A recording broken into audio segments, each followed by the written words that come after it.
बिस्मिल्लाहिर्रहमानिर्रहीम, अस्सलाम वालेकुम। Welcome to Infocom computer YouTube channel. So student, आज हम नेटवर्किंग का लेसन नंबर 18 जो है स्टार्ट कर रहे हैं, लेसन नंबर 18। तो इससे पिछले हम लेसन नंबर 17 के अंदर जो है हमने बात की थी ब्लूटूथ और वाईफाई से रिलेटेड। तो आज हम उसी टॉपिक को कंटिन्यू लेकर चल रहे हैं और आज के लेसन के अंदर हम जो है देखेंगे कि versus of Bluetooth and WiFi, इन दोनों के दरमियान में क्या क्या डिफरेंशिएट्स हैं। तो आज हम उस लेसन के ऊपर हम थोड़ा सा डिस्कस करेंगे और चलते हैं अपनी मेन स्क्रीन के ऊपर कि आज हमारे पास सीखने के लिए क्या है। जी, तो अब हम देखते हैं अपने स्क्रीन के ऊपर और यहाँ पर आपको सबसे टॉप के ऊपर दिखाया जा रहा है ब्लूटूथ और वाईफाई, और इन दोनों के दरमियान में हम जो है वर्सेस देखेंगे। और सबसे पहले हम देखते हैं इसकी स्पेसिफिकेशंस के ऊपर। स्पेसिफिकेशन में क्या होता है कि ब्लूटूथ का जो था स्पेसिफिकेशन वो एसजी था, मतलब जो राइट्स थे वो एसजी ग्रुप के पास थे। और इसके अलावा IEEE मतलब IEEE के पास जो है वाईफाई के जो है मतलब राइट्स हैं। तो ये दो जो है ग्रुप्स हैं जो जिनके थ्रू जो है इन्होंने इस्टेब्लिश किया इसको और हम इसको यूटिलाइज करते हैं, लेकिन इसके राइट्स के हिसाब से हम इसको मतलब स्पेसिफिकेशन हम देखते हैं। बाकी इसके अलावा यहाँ पर जो है इसका जो है स्पेसिफिकेशन अथॉरिटी के बाद जो है हम इसमें देखेंगे इसका ईयर ऑफ डेवलपमेंट, तो कौन से ईयर्स के अंदर जो है ये डेवलपमेंट हुए थे। अगर हम देखते हैं ब्लूटूथ को, तो ब्लूटूथ जो है वो हुआ था 1994 में और वाईफाई जो है वो 1991 के अंदर। मतलब सबसे पहले जो है वाईफाई आ चुका था, लेकिन जब वाईफाई इतना पावरफुल है हर लिहाज से, तो फिर ब्लूटूथ की क्या ज़रूरत पेश आई। जो उसके 2-3 साल बाद जो है इसकी डेवलपमेंट की गई, वो हमने पिछली क्लासेस के अंदर देखा था। अगर आपने पिछली क्लासेस नहीं देखी तो दोबारा उसको देख लीजिएगा और समझ लीजिएगा कि इन दोनों के अंदर क्या क्या फ़र्क है या इन दोनों की क्या जो है एक्टिविटीज़ हैं जिसके थ्रू जो है वाईफाई अपनी जगह पर जो है अहमियत रखता है और ब्लूटूथ अपनी जगह पर अहमियत रखता है। तो इस लिहाज से अगर हम देखें कि 1991 के अंदर जो है वाईफाई बना था और यहाँ पर जो है ये 1994 के अंदर जो है ये इसको मतलब ब्लूटूथ को जो है मतलब 3 साल बाद जो है इसको डेवलपमेंट किया गया, मतलब इसकी रिक्वायरमेंट हुई और वो हमने पिछले क्लासेस के अंदर देख चुके हैं।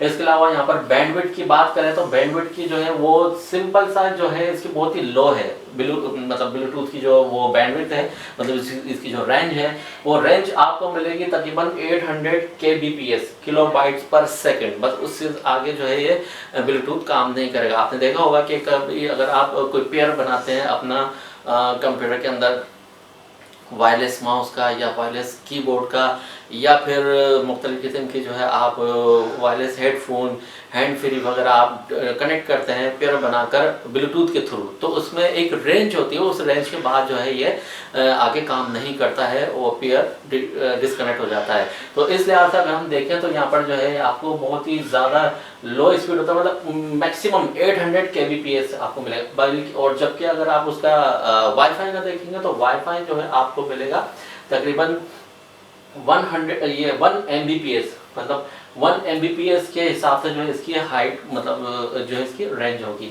इसके अलावा फिर यहाँ पर मजीद यहाँ पर देखते हैं कि इसमें हार्डवेयर के हिसाब से बात देंगे तो हार्डवेयर में जो है ब्लूटूथ का एडाप्टर और the devices connecting with the each other, मतलब ये डिवाइसेस जो है एक दूसरे के साथ अटैच हो जाती हैं। इसमें अगर हम देखें कि हार्डवेयर के हिसाब से बात करें, जबकि वायरलेस के अंदर जो है ये आपको बताएगा wireless on the devices of the network, मतलब ये सारा जो है आपकी जितने भी डिवाइसेस हैं वो वाईफाई के थ्रू या के जो है उसके थ्रू जो ये कनेक्ट होता है।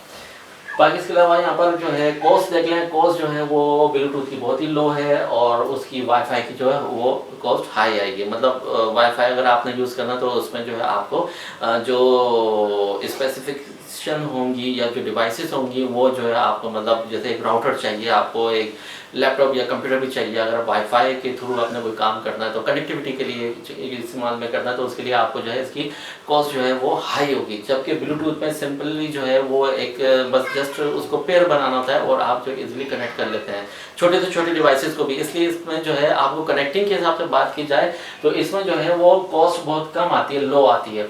इसके अलावा जो है यहाँ पर पावर ऑफ कंजप्शन जो होती है, पावर ऑफ कंजप्शन जो है वो ब्लूटूथ के अंदर बहुत ही लो है, जबकि इसमें क्या कहते हैं अपना वाईफाई के अंदर जो है वो आपको मिलेगी हाई लेवल पर, मतलब उसमें जो है ज़्यादा हाईली जो है वो पावर कंजप्शन करेगा। आप सपोज करें कि आप अपना राउटर या लैपटॉप जो है बैटरीज के थ्रू चला रहे हैं तो जाहिर है वो ज़्यादा कंजप्शन करेगा पावर की बनिस्बत ब्लूटूथ के, ठीक है। और इसके अलावा जो है यहाँ पर फ्रिक्वेंसी देखें तो फ्रिक्वेंसी 2.4 गीगाहर्ट्ज़ है और इसकी फ्रिक्वेंसी जो है यहाँ पर 2.4 गीगाहर्ट्ज़, मतलब दोनों की जो है तकरीबन समझ लें कि फ्रिक्वेंसी आपको मिलेगी।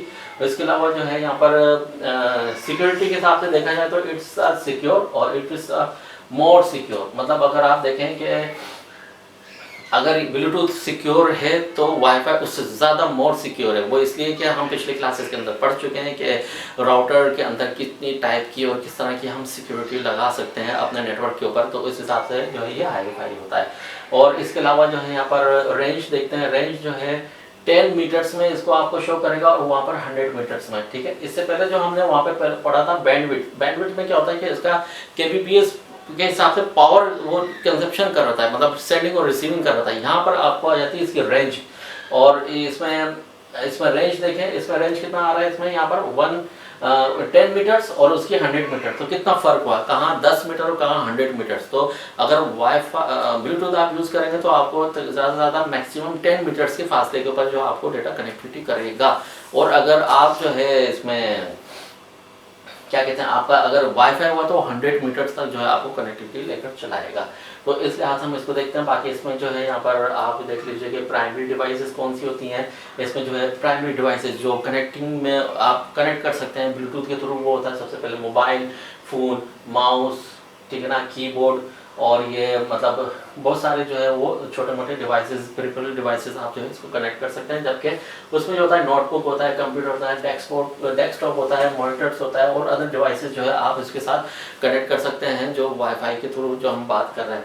बाकी इसके अलावा अगर आप ईज़ीज़ ऑफ यूज़ देखें तो सबसे ज़्यादा जो है यहाँ पर ईजी ऑफ यूज़ जो है वो अपना दोनों ये तकरीबन, क्योंकि डिपेंड करता है आपके वर्क के ऊपर, आपके काम के ऊपर, कि आप किस टाइप का जो है वो काम लेना चाह रहे हैं। तो उस हिसाब से अगर हम देखें तो दोनों की जो है वो ईजीएस्ट है यूज़ करने में। तो ये कुछ जो है यहाँ पर डिफरेंशियस थी, कुछ इनकी जो है वर्सेस थी कि ब्लूटूथ और वाईफाई के दरम्यान में क्या क्या फ़र्क है। तो इनको आप और मज़ीद गूगल करके जो है इनके लेटेस्ट वर्जन के हिसाब से जो है आप इसको देख सकते हैं। अब हम बात कर लेते हैं अपना इसके अंदर जो है वाईफाई कार्ड की। वाईफाई कार्ड जो है वो हमारे पास जो है दो तरह के होते हैं, एक इंटरनल और दूसरा एक्सटर्नल। तो इंटरनल वाईफाई कार्ड हम यूज़ करते हैं, मतलब वो तो आपको पता ही है कि अगर आपके पास लैपटॉप है, डेस्कटॉप है या कंप्यूटर है तो उसके अंदर जो है ऑलरेडी उसके मदरबोर्ड के अंदर इनबिल्ड होता है, ऑलरेडी उसके अंदर मौजूद होता है। बस आपने जो है उसको ड्राइवर्स वगैरह जो है इंस्टॉल करने के बाद या विंडोज़ या ऑपरेटिंग सिस्टम इंस्टॉल करने के बाद जो है वो ऑटोमेटिकली जो है कनेक्टिविटी कर लेगा, फिर आप उसको यूटिलाइज़ कर सकते हैं। तो वो उस टाइप का होता है इंटरनल, मतलब इंटरनल वाईफाई कार्ड। और इंटरनल वाईफाई कार्ड आप जो है अलग से भी लगा सकते हैं अपने मदरबोर्ड के अंदर। सपोज करें कि अगर आपके जो है कंप्यूटर के अंदर है ही नहीं, या फिर उसके अंदर इनबिल्ट था लेकिन वो प्रॉपर वे में वो जो है वो काम नहीं कर रहा, तो फिर आप उसके लिए जो है एक एक्सटर्नल कार्ड भी लगा सकते हैं जो कि इनसाइड मतलब वो लगेगा। और उसका स्लॉट जो है देखिएगा इस तरह से होता है, इसका स्लॉट जो है PCIC, ये PCIC स्लॉट के अंदर जो है फिट होता है, और बाहर इसके कुछ दो एंटीने होते हैं और जिसके थ्रू जो है आपका वाईफाई काम करना, कनेक्टिविटी कर देगा, शुरू कर देगा, और आप इसके थ्रू जो है अपना काम कर सकते हैं। तो ये इंटरनल कार्ड होता है जिसको हम यूटिलाइज कर सकते हैं, ठीक है। तो ये ध्यान में रखें, या तो आपके कंप्यूटर, लैपटॉप या डेस्कटॉप के अंदर ऑलरेडी बिल्ड इन होगा उसके मदरबोर्ड के अंदर, अदरवाइज आप अलग से भी कार्ड लगा सकते हैं। अच्छी परफॉर्मेंस वाला आपको फाइली जो है इंटरनल कार्ड चाहिए तो फिर आप ये भी यूटिलाइज कर सकते हैं। उसको ये होगा कि फिर आप जो है सेटअप में जाकर जो मदरबोर्ड के अंदर ऑलरेडी इनबिल्ड है उसको डिसेबल कर दीजिए। उसको डिसेबल करने के बाद ये वाला जो है आप लगाकर जो है यूटिलाइज कर सकते हैं अच्छी परफॉर्मेंस के लिए अगर आपको चाहिए तो। अदरवाइज जो है वो मदरबोर्ड के अंदर इनबिल्ड होता है, हम वो भी यूटिलाइज कर सकते हैं। दूसरे नंबर पे जो है ये यहाँ पर होता है एक्सटर्नल कार्ड। एक्सटर्नल कार्ड जो है वो आपको जो है वाईफाई का आप किसी भी ISP से ले सकते हैं, मतलब इंटरनेट सर्विस प्रोवाइडर जो कंपनीज होती हैं या जो टेलीकम्युनिकेशन जो है होती हैं कंपनीज, उसके थ्रू जो है आप इसको जो है परचेज कर सकते हैं। तो वो एक जस्ट लाइक यूएसबी की तरह की आपको डिवाइस मिलेगी जिस तरह से आप देख रहे हैं। और ये एक्सटर्नल कार्ड जो है आप बस जस्ट यूएसबी पिन के थ्रू जो है आप इसको पिन अप करेंगे, अपना ऐड करेंगे अपने लैपटॉप के अंदर, डेस्कटॉप के अंदर, तो ये जो है आउटसाइड से जो है वो वाईफाई का काम करना शुरू कर देगा। तो ये इस तरह के हमारे पास जो है दो टाइप के होते हैं, इंटरनल और एक्सटर्नल कार्ड। इंटरनल आपने देख लिया कि इंटरनल ऑलरेडी बिल्ट भी होता है, आप उसको यूटिलाइज कर सकते हैं। अदरवाइज आप एक और अंदर जो है फिट करवा सकते हैं कार्ड PCIe स्लॉट के अंदर। तो बाकी इसके अलावा जो है ये एक्सटर्नल कार्ड भी हम यूज़ कर सकते हैं। अब हम बात करते हैं ब्लूटूथ कार्ड की। और ब्लूटूथ कार्ड भी जो है दो टाइप्स के होते हैं, एक होता है इंटरनल और दूसरा होता है एक्सटर्नल। ये भी जो है आपके कंप्यूटर के अंदर, मदरबोर्ड के अंदर जो है, लैपटॉप के अंदर या डेस्कटॉप के अंदर जो है ऑलरेडी बिल्ट इन होता है ब्लूटूथ। अगर इन केस आपके पीसी के अंदर ये मौजूद नहीं है तो आपको जो है एक्सटर्नल कार्ड खरीद कर जो है इंसाइड करना होगा, तो वो इंटरनल कार्ड कहलाता है। और वो भी PCIe स्लॉट के अंदर जो है वो एडजस्ट होता है। और एडजस्ट होने के बाद जो है ये आप जो है इसको कनेक्टिविटी करने के बाद इसको यूटिलाइज कर सकते हैं, इसकी सर्विस ले सकते हैं। बाकी दूसरा जो है यहाँ पर सेकंड जो है वो एक्सटर्नल होता है। एक्सटर्नल सेम USB ड्राइव की तरह होता है, जिस तरह से हमारा वाईफाई एक्सटर्नल कार्ड होता है, इसी तरह से जो है ब्लूटूथ का एक्सटर्नल कार्ड भी इसी तरह से यही होता है। मतलब जस्ट वो USB डिवाइस के सेम जैसा होता है और उसको जो है हम यूटिलाइज कर सकते हैं। तो इससे पिछले आपने देखा कि उसके अंदर भी जो है दो तरह के कार्ड थे, इंटरनल एक्सटर्नल, और ब्लूटूथ के अंदर भी जो है इंटरनल और एक्सटर्नल कार्ड हम यूज़ कर सकते हैं। तो स्टूडेंट आज के लेसन के अंदर आप लोगों ने सीखा कि वाईफाई और ब्लूटूथ के दरमियान में क्या डिफरेंसेस होती हैं, और इसके अलावा जो है इनके जो है इंटरनल और एक्सटर्नल कार्ड्स किस टाइप के होते हैं और किस तरह से हम इसको यूज़ में ले सकते हैं और किस तरह से हम इसको जो है अपने कंप्यूटर के साथ जो है कंपेटेबल कर सकते हैं। तो आई होप कि आज के लेसन के अंदर आप लोगों ने बहुत कुछ सीखा होगा। और अगर पिछली क्लासेस आप लोगों ने अटेंड नहीं की हैं तो आप नीचे डिस्क्रिप्शन के अंदर जाकर जो है वो देख सकते हैं। बाकी इसके अलावा हमारे चैनल के ऊपर जाकर प्ले लिस्ट के अंदर भी जाकर आप जो है कैटेगरीज वाइज तमाम क्लासेस आपको मिल जाएगी, वहाँ से अटेंड करके आप हमारे साथ अप टू डेट हो सकते हैं। तो फिलहाल हमें इजाज़त दीजिए, नेक्स्ट क्लास तक के लिए अल्लाह हाफिज़।